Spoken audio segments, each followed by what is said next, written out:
And just wrapping this up here. So I submit the code.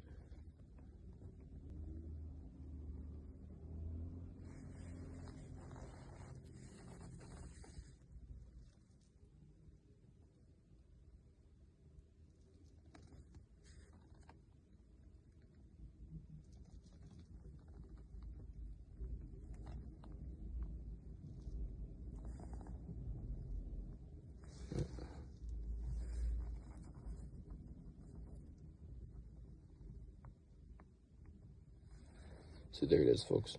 Your funds are currently not available for withdrawal. Please call. And so that's what's that video that I uploaded. That's what it is.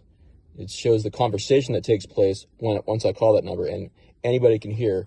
It's not any Capital One. It's like uncomfortably. It's a call center, and it's uncomfortably not Capital One. And so yeah, that's what happens, folks. This is the seriousness of the situation.